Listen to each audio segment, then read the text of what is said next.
तो most of us की next आने वाली movie Godzilla x Kong supernova में विलेन कौन होगा? अभी इस सवाल पर ऑलमोस्ट सबके दिमाग में एक ही नाम आता है, स्पेस गॉडजिला। लेकिन आज मैं सिर्फ ये नहीं बोलने वाला कि स्पेस गॉडजिला विलेन होगा, बल्कि आज हम ये समझने वाले हैं कि गॉडजिला एक्स कॉन्ग सुपरनोवा में स्पेस गॉडजिला का अपीयरेंस कैसे हो सकता है, मतलब वो किस तरह से आ सकता है और कौन कौन सी पॉसिबिलिटीज इस थ्योरी को मोस्ट ऑफ अस के लॉजिक के साथ परफेक्टली फिट करती है। तो सोची यानी कि हुजूर मैं तुम्हें बताऊंगा कि स्पेस गॉडजिला कैसे आ सकता है।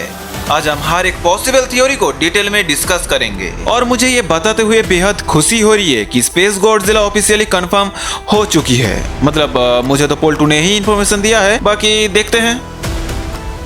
मोस्ट ऑफ अस में कुछ चीजें हमेशा से मिस्टीरियस रही हैं। जैसे सबसे बड़ा सवाल ये नहीं कि कौन सा टाइटन कितना पावरफुल है, बल्कि सवाल ये है कि उस टाइटन की ओरिजिन क्या है, कहां से आता है और कहां था इतने वक्त से। जैसे स्पेस गॉडजिला, इसकी ओरिजिन पे मैंने एक प्रॉपर वीडियो डाल रखी है, ठीक है, डिस्क्रिप्शन पे लिंक दे दूंगा, तुम अपने हिसाब से देख लेना। लेकिन स्पेस गॉडजिला का अपीयरेंस कैसे होगा और कहां था इतने वक्त से, ठीक है, यही सवाल स्कारकिंग के लिए भी खड़ा होता है। और जैसा बड़ी दुख के साथ ये कहना पड़ रहा है कि स्पेस गॉडजिला की अपीयरेंस के बारे में भी हमें इस हरामी से पता चलेगा, यानी कि स्कारकिंग से। तो Godzilla x Kong the new empire में जब स्कारकिंग आता है तो मूवी ये क्लियरली नहीं बताती कि वो पहले क्यों नहीं आया, मतलब गॉडजिला वर्सेस कॉन्ग या Godzilla king of the monster में क्यों नहीं, और अचानक ही कैसे वो अपनी हजारों सालों की कैद से आजाद हो गया। लेकिन अगर हम मॉन्स्टरवर्स को ध्यान से देखें तो इसका जवाब पहले से ही स्क्रीन पर छुपा हुआ था। तुम्हें गॉडजिला वर्सेस कॉन्ग के हांगकांग बैटल तो याद ही होगा, मतलब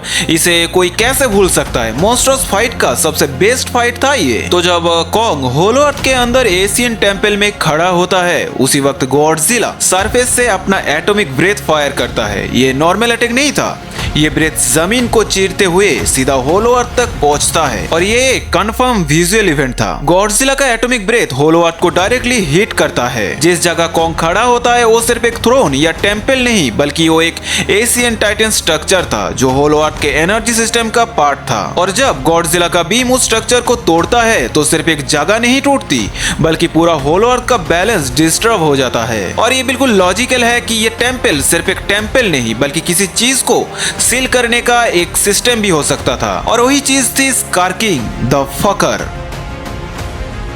सील एक झटके में नहीं टूटी, वो धीरे धीरे वीक होती रही। टाइम लगा, एनर्जी फ्लो चेंज हुआ, एशियन लॉक्स फेल होने लगे, और जब कैद का सिस्टम पूरी तरह कोलैप्स हुआ तब स्कारकिंग फाइनली फ्री हो गया। इसका मतलब यह है कि स्कारकिंग का आना कोई कोइंसिडेंस नहीं था, वो एक चेन रिएक्शन का रिजल्ट था जो हांगकांग के एटॉमिक ब्रेथ से शुरू हुई। और अब यही से हम आते हैं अगली और सबसे डेंजरस पॉसिबिलिटी पर। Godzilla x Kong the new empire के एंड में जब सीमो के बनाए हुए स्काई आइस को गॉडजिला तोड़ता है तो वो अपनी इवॉल्विंग एटॉमिक ब्रेथ यूज करता है। और मैं बता दूं, ये ब्रेथ नॉर्मल एटॉमिक ब्रेथ जैसी नहीं थी, ये ओवरचार्ज थी। इसमें होलो अर्थ एनर्जी भी थी और टाइटन एवोल्यूशन का नेक्स्ट लेवल भी। और सबसे इंपॉर्टेंट बात, ये एनर्जी सिर्फ एटमॉस्फेयर तक सीमित नहीं रही, वो आसमान को क्रॉस करती हुई अपर लेयर्स को डिस्टर्ब कर देती है और स्पेस तक एक क्लियर सिग्नल भेजती है, जो शायद हमें सुपरनोवा में अच्छे से दिखाया जाएगा।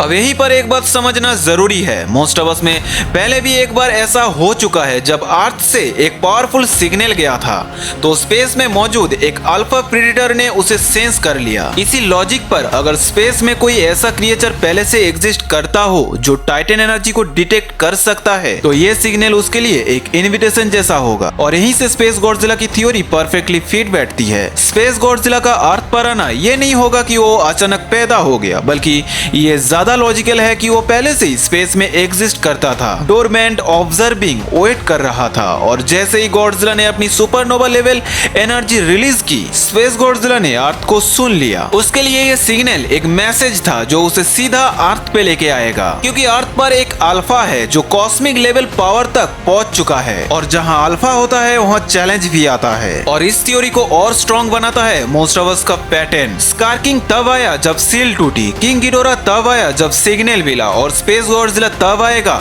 जब अर्थ की एनर्जी स्पेस में जा पहुंचा। इसीलिए सुपरनोवा सिर्फ गॉडजिला का पावर अप नहीं है, सुपरनोवा एक अनाउंसमेंट है, एक ऐसी अनाउंसमेंट जो सिर्फ अर्थ पर नहीं बल्कि यूनिवर्स में सुनी जाती है। और जब स्पेस गॉडजिला अर्थ पर आएगा तो वो सिर्फ गॉडजिला का एनिमी नहीं होगा, वो एक प्रूफ होगा कि मॉन्स्टरवर्स अब सिर्फ जमीन या होलो अर्थ तक सीमित नहीं रहा, अब गेम कॉस्मिक लेवल पर जा चुका है। और इस पूरी चेन रिएक्शन का ओरिजिन एक ही जगह से है, हांगकांग से निकला हुआ एक एटॉमिक ब्रेथ जो होलो अर्थ को चीर गया और आसमान में फायर हुई एक इवॉल्व एनर्जी जिसने स्पेस को हिला दिया। मॉन्स्टरवर्स में कोई भी टाइटन बेवजह नहीं आता, हर बार कोई ना कोई दरवाजा खुलता जरूर है, कभी जमीन के नीचे, कभी आसमान के ऊपर और कभी बर्फ से। और अब जो दरवाजा खुलने वाला है वो सीधा स्पेस में खुलता है और ऐसे ही होगा स्पेस गॉडजिला का अपीयरेंस। बाकी तुम अपना ओपिनियन मुझे कमेंट्स में बताना कि तुम्हें क्या लगता है और क्या तुम एग्री करते हो इस थ्योरी से। और मैं मिलता हूँ तुम्हें नेक्स्ट वीडियो में, तब तक के लिए देखते रहना सोसी।